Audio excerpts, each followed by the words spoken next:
Yes, good afternoon, and Mesdames et messieurs, bonjour. Merci de m'avoir invité. Je suis désolée de ne pas pouvoir faire ma présentation en français, mais je crois que si je devais le faire, je peux au maximum commander une bière et vous parler de la météo, mais pas grand-chose.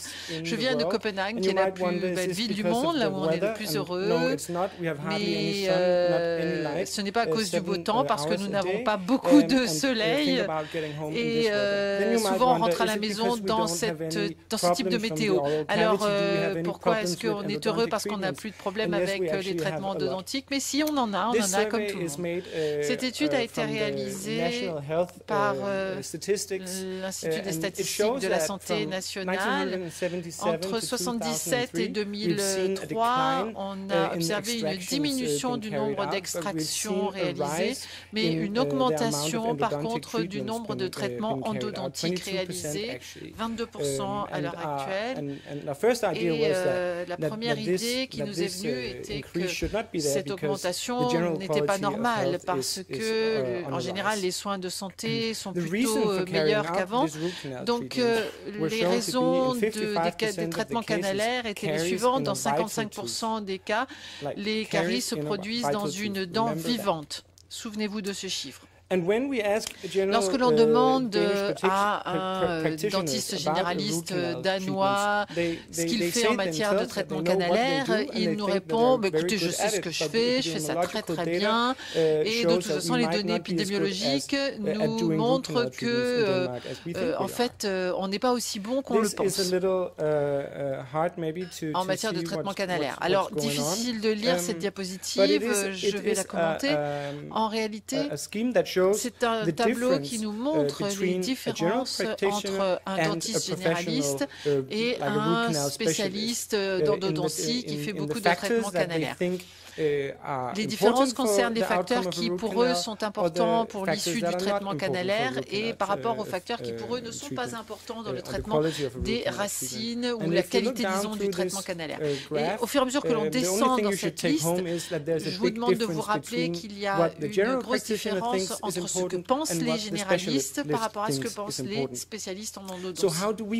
Alors, comment est-ce que l'on peut augmenter la qualité des traitements canalaires au Danemark?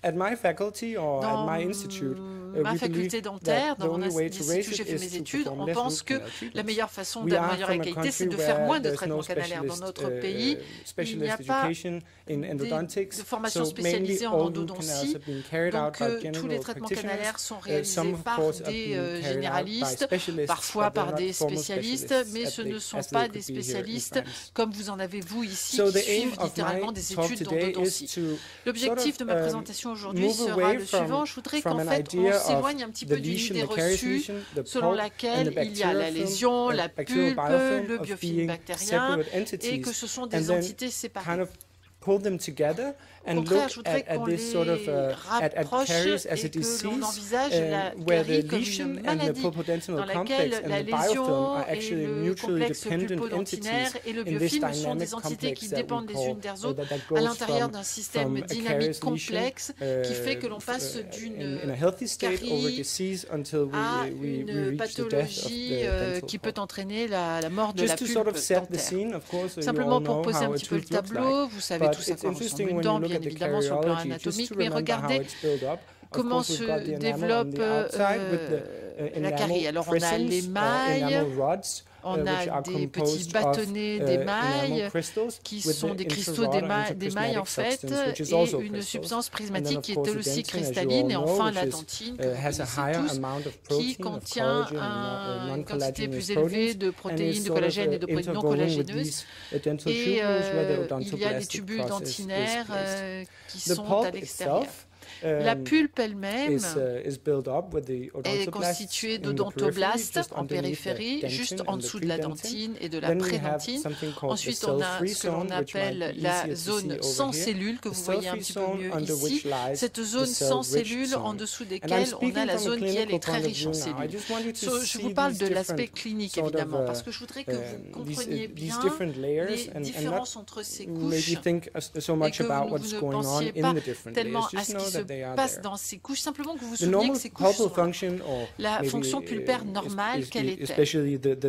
En particulier, la fonction des odontoblastes, on peut la diviser entre la dentinogenèse primaire, c'est-à-dire la fabrication de la dent à proprement parler, qui ensuite passe à la dentinogenèse secondaire, c'est-à-dire quand la dent cesse son égression, et enfin la partie intéressante à mon sens, c'est-à-dire la capacité de la pulpe à ressentir des stimuli extérieurs, par exemple des micro-organismes ou bien des lésions iatrogènes ou des lésions dues à des traitements dentaires. Et il y a ici des schémas moléculaires et des récepteurs de reconnaissance pathogènes.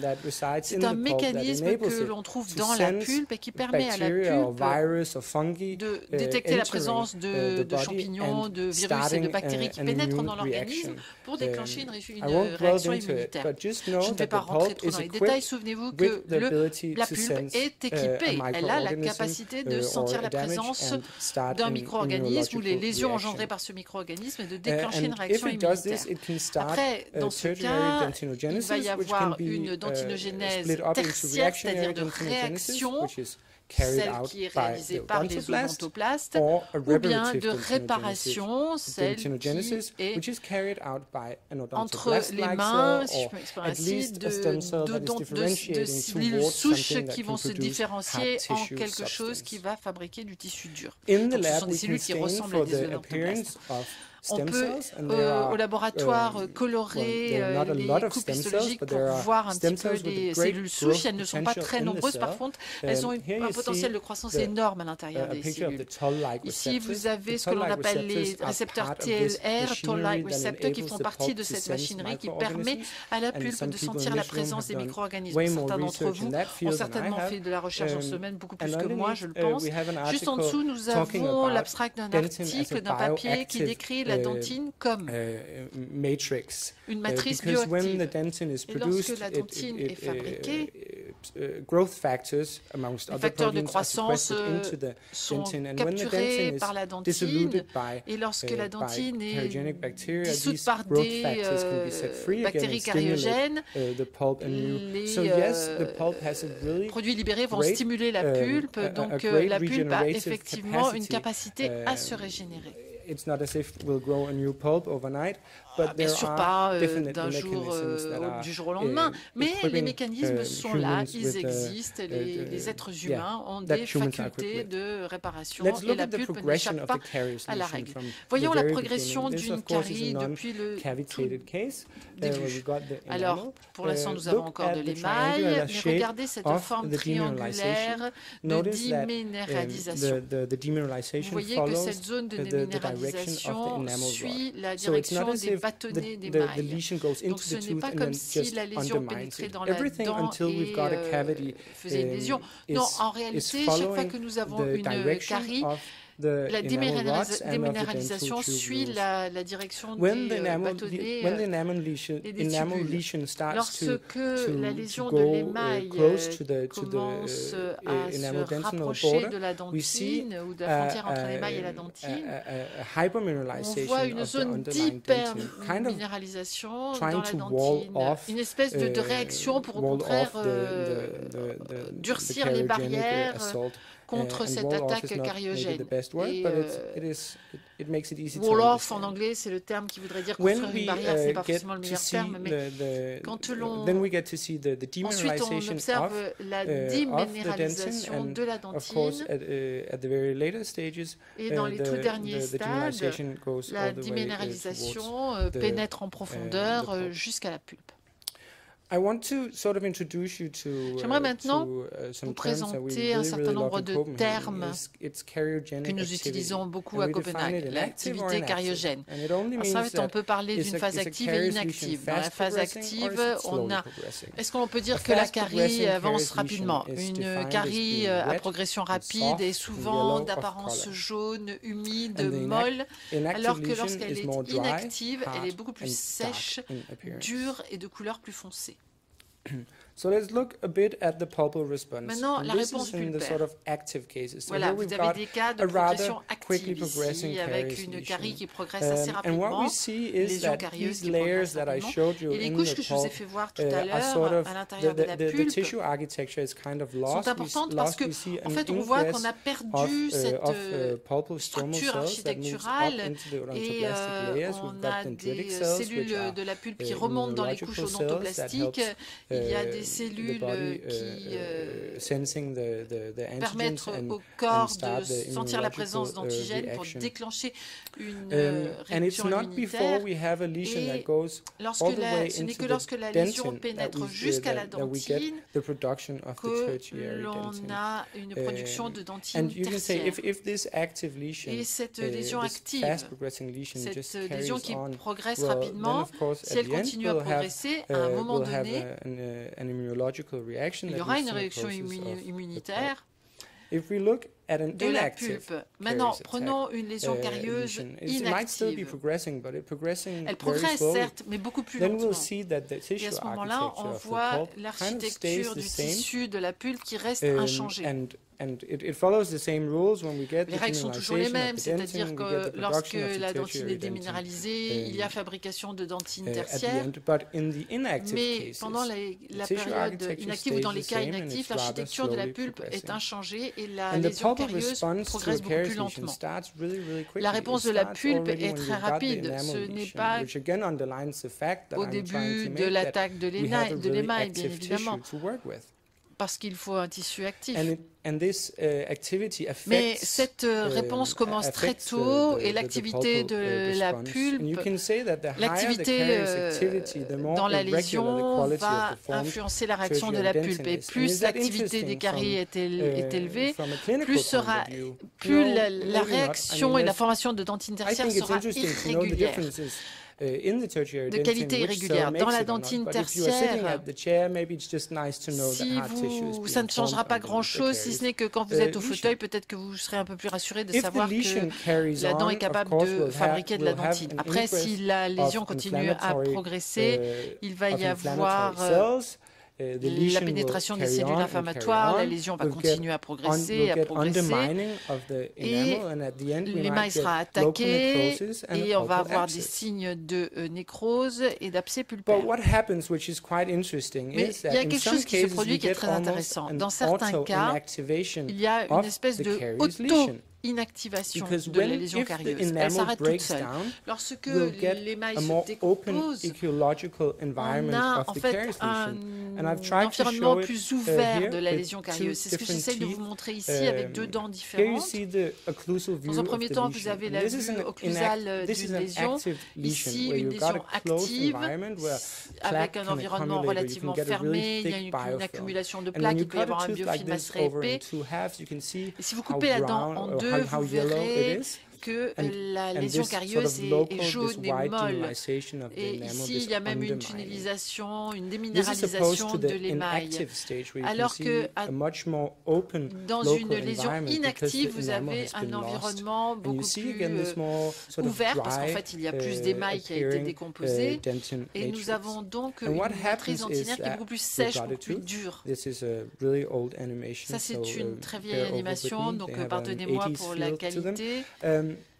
When the undermined enamel is being stimulated with masturbatory forces, it might break off, est attaqué, des morceaux peuvent se détacher et on a une lésion carieuse à ciel ouvert pratiquement, ce qui peut entraîner dans certains cas son inactivation.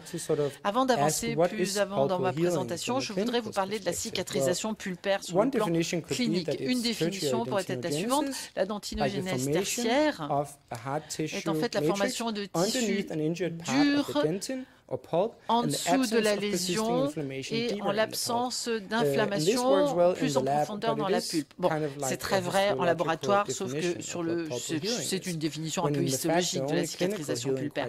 En réalité, les seuls critères de cicatrisation clinique sont liés à l'absence de douleur, la vitalité de la dent et un fonctionnement normal. Toutes les connaissances que nous avons sur la lésion et sa progression peuvent-ils être utilisées sur le plan thérapeutique?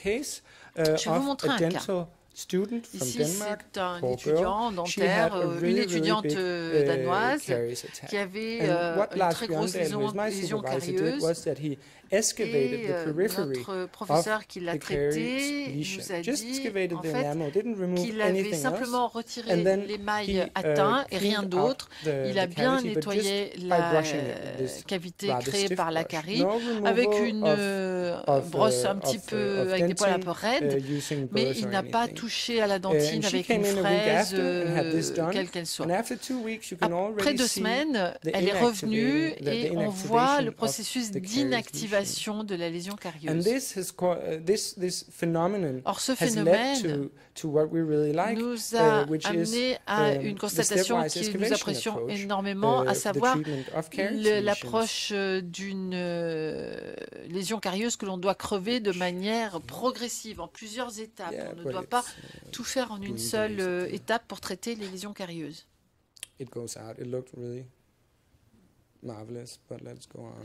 Bon, la flamme s'éteint, mais peu importe. Je vais donc essayer de traduire cette connaissance en protocole de traitement clinique que nous allons appeler le stepwise excavation, c'est-à-dire le creusement en plusieurs étapes. C'est un processus que nous utilisons dans les cas de lésions carieuses profondes. Et par là, j'entends des lésions qui ont traversé toute l'épaisseur de dentine. Vous voyez ici des radiographies qui vous permettent d'exclure un certain nombre de cas. Ici, ça n'est pas assez profond. Ici, il y a un bord radiodense vers la pulpe, donc la dent est encore vivante. Il n'y a pas de douleur spontanée, mais il pourrait y en avoir si l'on stimulait la pulpe avec de l'électricité, du froid ou une fraise. Et là, par contre, c'est beaucoup trop profond. Lors du premier rendez-vous, nous essayons d'évaluer si le cas peut être utilisé et nous essayons de voir s'il s'agit de pulpe en bonne santé mais avec une grosse carie ou bien d'une pulpe qui est déjà perdue. On ne retire que juste assez de dentine pour laisser juste un petit peu de dentine pour les 4 ou 6 mois à venir. Donc on laisse en fait de la dentine déminéralisée, molle, en place, et au cours des 4 à 6 prochains mois, on observe une désactivation du processus carieux. On peut peut-être retirer le pansement temporaire, mais il faut attendre 4 à 6 mois. Pendant une période pendant laquelle il ne doit pas y avoir de douleur. On peut y avoir une augmentation de la sensibilité, mais la réponse douloureuse doit être normale parce que justement cela nous confirme que la pulpe n'est pas morte. Autrement, l'inflammation est considérée comme irréversible. Au rendez-vous suivant, on retire donc le pansement temporaire que l'on a posé sur la dentine déminéralisée. On creuse un peu plus profond et on demande aux patients est-ce qu'il faut creuser un peu plus, et on explique aux patients qu'il faut faire attention à ce qu'il n'y ait pas de retrait de la dentine en dessous. À la 3e visite, on creuse encore un peu plus et ensuite on réalise une restauration composite. Ou autre chose si vous avez autre chose en main. Le résultat a été montré dans une grande étude réalisé par Lars Bjørntel qui montre que dans le cas d'un traitement en plusieurs étapes, comme je viens de le décrire, il y a 70,1% des cas qui, au bout d'un an, montrent que la pulpe est toujours vivante sans radioluminescence, sans radiotransparence. Alors que si on creuse en une seule session, comme on est tous tentés de le faire, eh bien, on n'est plus qu'à 32,4%. 62,4%. Donc on a une différence de plus de 10%. Qui peut se traduire en réduction de risque absolu de 11,7%. À savoir que toutes les 8 ou 9 cas de traitement, on peut sauver une pulpe. Mais uniquement si l'on a bien sélectionné les cas au début, bien évidemment. comme ceux en évitant justement des pulpes qui sont déjà atteintes et enflammées de manière irréversible. Alors, lorsque l'inflammation est réversible, évidemment, il faut essayer de l'étudier le mieux possible avec les possibilités d'examen que l'on a à notre disposition. Dans les cas de pulpite irréversible, il peut y avoir de la douleur qui reste parce que le patient vous dit qu'il ne dort plus depuis des semaines et que lorsque la carie atteint la pulpe, c'est trop tard, on ne peut plus faire un traitement en plusieurs étapes. L'inflammation est un mot très intéressant, un concept intéressant, parce qu'en fait, on a plusieurs définitions, plusieurs concepts de ce qu'est l'inflammation. Il fut un temps où on nous avait présenté les aires fonctionnelles avec une certaine définition de l'inflammation. Et depuis, de nouvelles idées ont fait leur chemin et permettant de définir l'inflammation. En tout cas, il y a une chose qu'il faut retenir. En tant que clinicien, nous avons l'impression d'être en l'an 1 avant Jésus-Christ et que la seule chose que nous sommes capables de mesurer, ce sont de très vieux critères correspondant à l'inflammation. Et c'est pour nous, en tant que cliniciens, un véritable dilemme parce qu'au réel, il n'y a pas de connexion entre les observations stomatologiques et les observations cliniques. Grâce à des techniques indirectes telles que tests de vitalité ou radiographie ou évaluation de la douleur chez le patient, eh bien, nous n'avons pas des résultats très fiables parce que nous savons par exemple que la douleur à la palpation n'est pas un indicateur fiable de la vitalité pulpaire. Donc il faut que vous soyez conscient du fait que la pulpe a en son sein tous les mécanismes nécessaires pour se restaurer, se régénérer. On pense souvent qu'on ne peut pas faire grand-chose. Si on veut faire un traitement canalaire, eh bien, on fait des traitements canalaires. Si on n'aime pas faire les traitements canalaires, on fait autre chose, avec des procédures un peu invasives quand même. Mais en tout cas, on sait que la pulpe est capable, qu'elle a un potentiel de régénération. L'activité des lésions carieuses peut être modifiée en modifiant les dynamiques de la lésion. Donc, en améliorant l'hygiène du patient ou la profondeur de lésion des molaires ou par un creusement graduel, progressif. Inactiver la lésion carieuse permet d'avoir un peu plus de temps à la fois pour le patient et pour le dentiste et peut permettre un traitement moins invasif. Donc le creusement par étapes est un traitement moins invasif qui permet de préserver plus de pulpe et préserver les dents. Alors, ce n'est pas une baguette magique. Il faut bien sélectionner ces cas. Et ce qu'on voit souvent, c'est qu'en tant que dentiste, on a souvent la tendance d'utiliser une seule modalité. On va regarder une radio, on va se dire non, ça, c'est pas bon, il faut faire un traitement canalaire tout de suite. Peut-être que ce n'est pas si sérieux que cela, mais on n'écoute pas nos collègues. Donc c'est très important de faire ce test de vitalité. Voilà, c'était vraiment un aperçu très rapide de ce que j'avais à dire. Merci.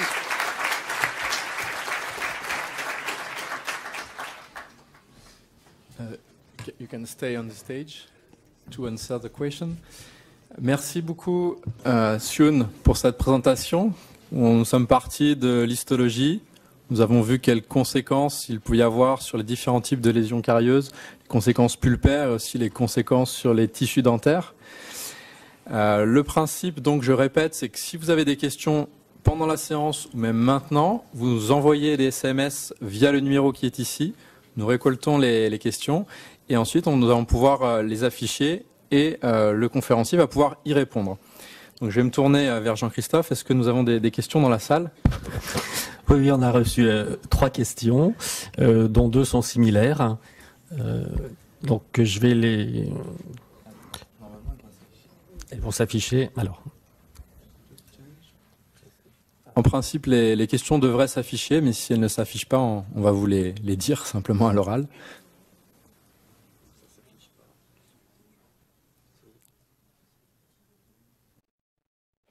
Alors, la première question était quel pansement provisoire pour ce protocole?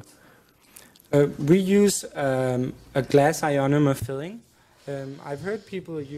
Nous utilisons, je crois qu'on utilise, beaucoup utilisent des composites, une restauration composite. Ce qui est important, c'est d'avoir une étanchéité. Et comme au Danemark, on choisit de retirer ce pansement temporaire, eh bien, il faut qu'il soit relativement peu coûteux.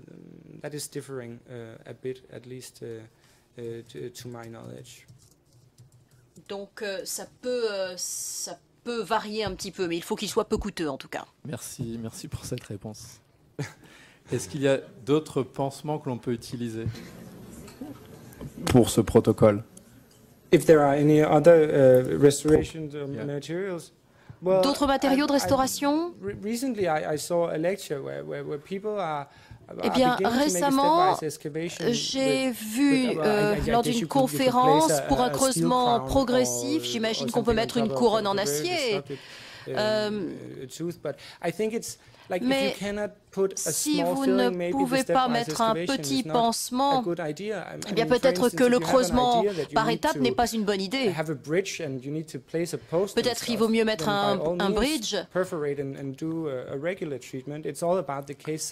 Donc tout repose sur la sélection des cas. Donc peut-être que j'y vais carrément, je dirais peut-être n'utilisez pas IRM. Ça pourrait désactiver la lésion carieuse, mais nous, on croit beaucoup en des pansements bien étanches de type glass iron. Dans la technique par étape, dans la dernière étape avant la restauration, laisse-t-on encore un peu de carie arrêté au fond de la lésion? Well, I guess that is the different, like the discussion right now is. Eh bien, je crois que la discussion est toujours est-ce qu'il est important de creuser ou pas. Si on a une lésion carieuse activée, même si vous avez creusé, si vous avez un outil de creusement assez pointu, vous pouvez enlever encore de la dentine. Et je ne pense pas qu'il soit important de creuser complètement jusqu'au bout. Mais si on creuse progressivement, où on n'enlève que le moins possible, eh bien on peut laisser une quantité suffisante de dentine déminéralisée en dessous du pansement et on n'a pas à utiliser trop de matériaux pour le pansement. Donc si la question se pose sur est-ce que j'ai perforé ou pas, eh bien alors j'arrête.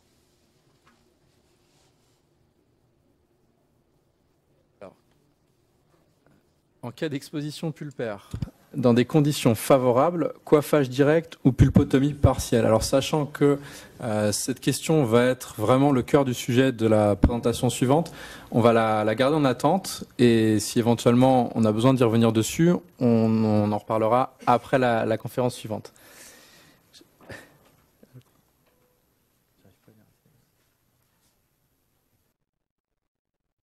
Alors autrement, moi j'avais une petite question sur ton expérience, sur votre expérience au Danemark.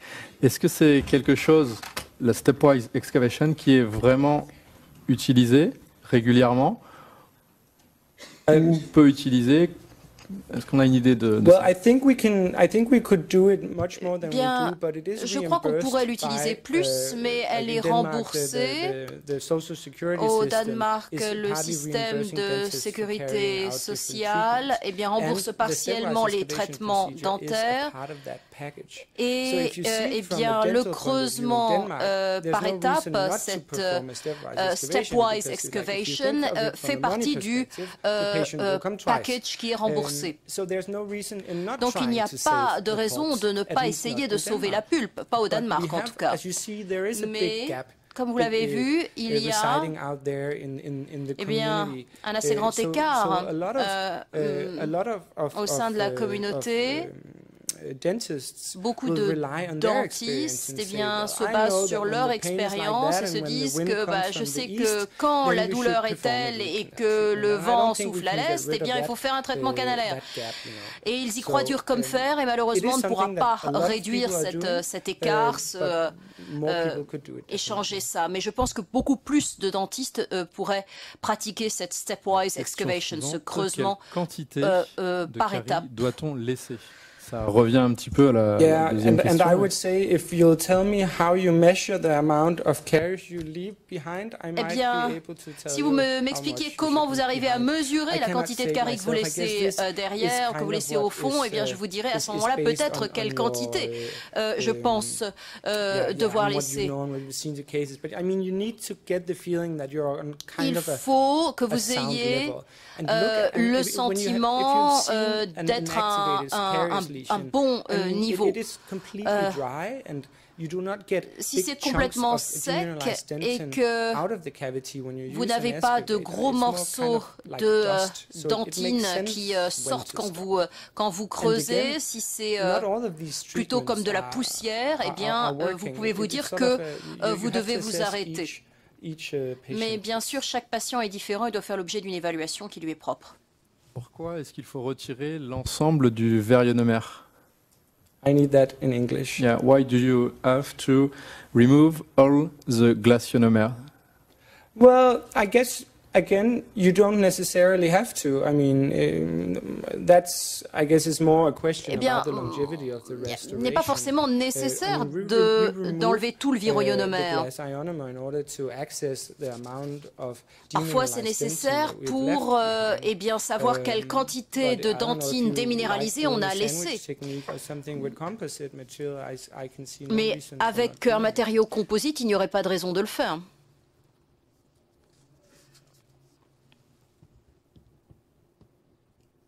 Est-ce qu'on a besoin d'une anesthésie? Yes. I at least would like one if someone were to oui, perform it, en tout cas, si quelqu'un le faisait sur moi, je préférerais avoir une anesthésie. You do not give an anesthesia like before you start checking whether the pulp is vital or not. Alors, vous commencez par vérifier si la vitalité de la pulpe. Mais je vous ai montré cette petite séquence avec la lésion carieuse de cette étudiante. Et là, ça s'est très bien passé et elle n'avait pas d'anesthésie. Mais peut-être que c'était une viking et qu'elle était particulièrement résistante. Peut-être que j'aurais dû l'anesthésier quand même. Je ne sais pas. Mais oui, je pense que attention, la question on peut recommander une anesthésie. Je vous laisse la lire. On peut la résumer en fait en deux choses. Est-ce que le facteur historique de la dent et le facteur âge du patient impactent la prise de décision? Well, yes, I would say oui, je dirais au moins l'âge du patient. Je ne dirais pas que c'est secondaire, mais ça vous donne une idée indirectement de l'activité de la lésion carieuse. C'est un indicateur de la durée de progression, la durée donc de la progression de la lésion carieuse. On a montré que l'ondotomblaste n'est pas une cellule qui se divise passé un certain âge et donc qu'il y a une dégradation passé un certain âge et donc on pourrait considérer que ça se passe mieux chez les patients plus jeunes.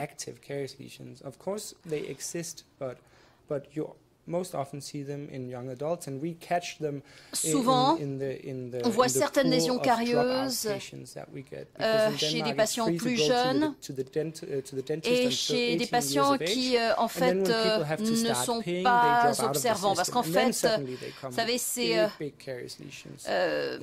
jusqu'à un certain âge, c'est gratuit pour avoir des soins dentaires au Danemark. Et donc, on voit que beaucoup de patients qui ne sont plus traités parce qu'ils ne peuvent plus être traités gratuitement, eh bien, reviennent nous voir avec des lésions carieuses. Type de thérapeutique. Well, of course, there can be pain after the. Eh bien, oui, il peut y avoir plus de douleur après ce type de traitement. Mais si il y a une douleur trop importante, spontanée, eh bien, alors ce n'est pas le bon traitement. Il faut qu'il y ait une pulpite réversible. Parce que clairement, eh bien, si on a du point de vue de la vitalité pulpaire, eh bien, on n'a pas de bons résultats dès le départ et de la douleur, eh bien, ce n'est pas bon signe. Infectieux. Comment gérez-vous le risque? Alors, je pense que c'est de nécrose plutôt que de névrose. Petit doute. Like if we in English, risk with compromised health. No. Like we don't give people any pre-operative antibiotics. On ne donne aucun antibiotique préopératoire. Yeah. Non, il s'agit de personnes avec pathologie cardiaque, par exemple. There's a lot of things I would say that, like we have I wouldn't say a less fair approach to it, but patients like that, according to des patients de ce type, what you say, standards about when to give selon nos normes quant à ce que l'on donne en termes d'antibiotiques préopératoires, eh bien, ce ne serait pas le cas. C'est une contre-indication? Non, not at all. Non, ce n'est pas une contre-indication, donc. Pas du tout. Alors, bonjour. N'y a-t-il pas de risque de résorption pulpaire qui rendrait le futur traitement canalaire plus difficile? I mean, it's not my field of work. I would say. Alors, ce n'est pas mon champ de travail, d'expertise, mais je dirais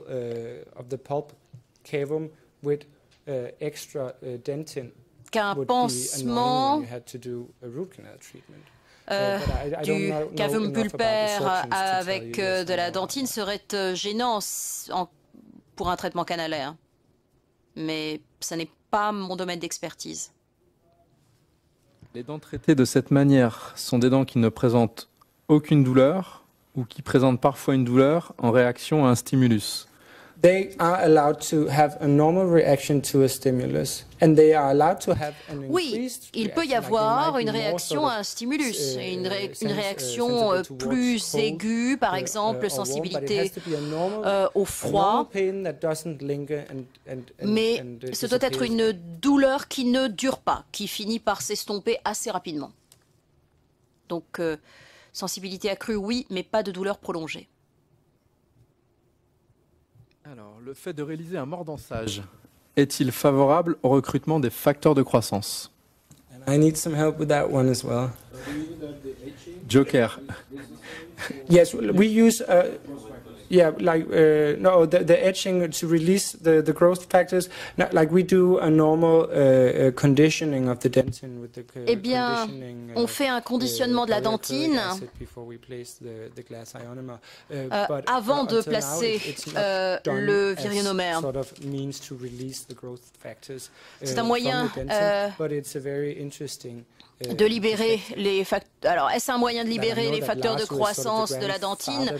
On ne peut pas le dire avec assurance, mais en tout cas, c'est quelque chose qui m'intéresse énormément et que je pense qu'il faut explorer.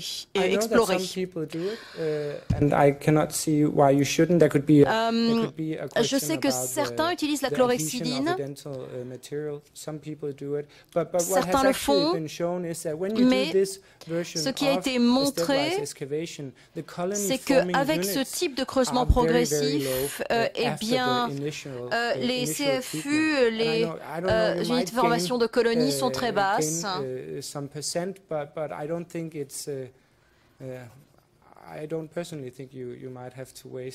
Donc je ne pense pas qu'il faille gaspiller de la chlorhexidine pour faire cela. Si vous laissez de la carie sous la restauration provisoire, pourquoi cela ne se développerait pas comme une carie secondaire? Eh bien, ça dépend de l'étanchéité du scellement de votre traitement. Si vous avez un pansement qui est vraiment bien étanche, eh bien, je pense que la carie est comme emmurée. Mais c'est une bonne question que je vais noter pour eh bien, essayer d'observer chez moi dans ma pratique ce qui se passe en cas de creusement progressif secondaire.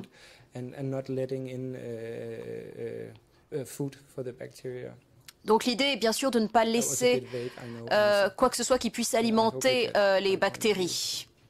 Beaucoup de questions sur le curetage en fait. Est-ce que vous pouvez utiliser des colorants pour visualiser au mieux la dentine infiltrée?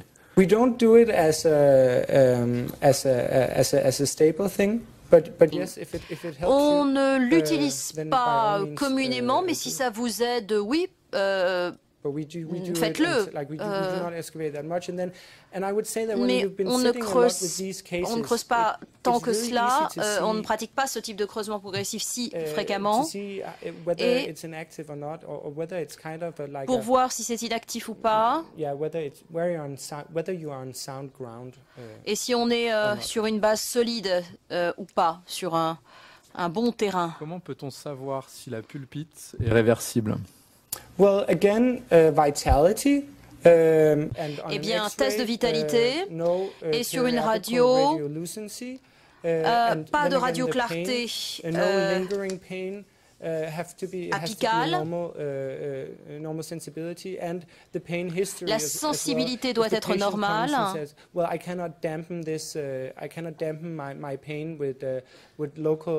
Et si le patient vous dit, bien, l'ibuprofène ou paracétamol ne suffit pas à soulager ma douleur, j'ai du mal à dormir, eh bien, là, on se dirait que sans doute que la pulpite est irréversible. La sensibilité, voire les douleurs à la pression, commence au moment de la réalisation de l'obturation définitive. Qu'en est-il selon votre expérience? It means, for the second visit, if the pain appears, what do you manage with this? How do you manage with this? Well, that depends on what kind of pain. If you get, eh bien, cela dépend du type de douleur. S'il y a une pulpite irréversible après le traitement ou s'il y a une sensibilité à la pression, bien alors là c'est un cas à gérer par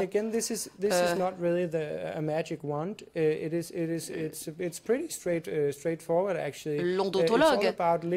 C'est assez simple. Il suffit d'être à l'écoute des signes et symptômes de la dent. Je l'ai dit, ce creusement progressif n'est pas quelque chose de magique et qui ne marche pas toujours. Mais quand ça marche, eh bien, ça nous permet d'oublier complètement le traitement canalaire. Donc, eh bien, s'il y a des douleurs qui réapparaissent, eh bien, au moins on aura essayé. Et les patients ne se plaignent pas, même si ça ne marche pas, parce qu'on passe beaucoup de temps avant de procéder accéder au traitement, à les informer, à leur dire que ça ne marche pas toujours. On leur dit, bon ben voilà, il y a une chance que ça ne marche pas, est-ce que vous voulez quand même qu'on fasse cela? Et ils nous disent oui, parce que sinon, ils savent que la seule alternative, c'est de retirer la pulpe. L'éliction primaire n'est-elle pas agressive pour la pulpe et ne pourrait-elle pas engendrer une pulpite irréversible consécutive? Again, it's very, very hard to say how much a pulp can stand and how much a très pulp difficile cannot stand. de juger de ce que la pulpe pulpe peut soutenir, de ce à quoi elle peut résister et de ce qui est trop à supporter. Donc je ne peux pas dire si c'est un seuil au-delà duquel on passe de réversible à irréversible. C'est obligatoire pour ce type de traitement? We do not use the rubber dam for this. Nous, on ne l'utilise pas. Maybe for presentations. Peut-être pour les présentations. Alors, nous avons une dernière question. On a eu beaucoup de questions et ça tombe bien parce que la salle est vraiment pleine. La dernière question de la salle, utilisez-vous un laser pour décontaminer la dentine infectée en surface? We don't have a big tradition of lasers. Non, nous n'avons pas une tradition très forte de laser au Danemark, donc je ne sais absolument rien à ce sujet. C'est juste une question personnelle en termes de quelle est la plus grosse difficulté pour vous, pour ce genre de technique à surmonter?